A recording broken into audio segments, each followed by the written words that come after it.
বঙ্গোপসাগরে সৃষ্ট প্রবল ঘূর্ণিঝড় আরও দুর্বল হয়ে বাংলাদেশের উপকূল অতিক্রম করে ভারতের আসামে চলে গেছে। এর আগে ঘূর্ণিঝড়টি গতকাল গভীর নিম্নচাপে পরিণত হলে রাজধানী সহ সারা দেশে দিনভর বৃষ্টি ও ঝোড়ো বাতাস বয়ে যায়। ঢাকা সহ দেশের বৃষ্টি অঞ্চলের উপর দিয়ে আজ দুপুর নাগাদ ঘন্টায় 60 থেকে 80 কিলোমিটার বেগে বৃষ্টি বা বজ্র বৃষ্টি সহ অস্থায়ীভাবে ঝোড়ো বাতাস বয়ে যেতে পারে।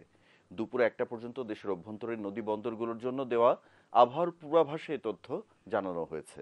এতে জানানো হয়, রাজশাহী, দিনাজপুর, পাবনা, রংপুর, বগুড়া, টাঙ্গাইল, ময়মনসিংহ, যশোর, কুষ্টিয়া, ঢাকা, ফরিদপুর, মাদারীপুর, খুলনা, বরিশাল, পটুয়াখালী, নোয়াখালী, কুমিল্লা, চট্টগ্রাম, কক্সবাজার এবং সিলেট অঞ্চলের উপর দিয়ে দক্ষিণ পূর্ব দক্ষিণ দিক থেকে ঘন্টায় 60 থেকে 80 কিলোমিটার বেগে বৃষ্টি বা বজ্রবৃষ্টি সহ অস্থায়ীভাবে ঝোড়ো বাতাস বয়ে যেতে পারে।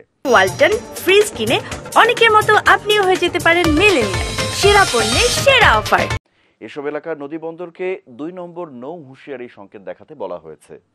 এদিকে গত 24 ঘন্টায় দেশে সর্বোচ্চ 235 মিলিমিটার বৃষ্টিপাত রেকর্ড করা হয়েছে চট্টগ্রামে, আর ঢাকায় রেকর্ড করা হয়েছে 151 মিলিমিটার। আজকের আবহাওয়ার পূর্বাভাসে বলা হয়েছে, রংপুর, ময়মনসিংহ, চট্টগ্রাম ও সিলেট বিভাগের কিছু কিছু জায়গায় এবং রাজশাহী, ঢাকা, খুলনা ও বরিশাল বিভাগের অনেক জায়গায় অস্থায়ীভাবে দমকা ঝোড়ো হাওয়া সহ হালকা থেকে মাঝারি ধরনের বৃষ্টি বা বজ্রসহ বৃষ্টি হতে পারে।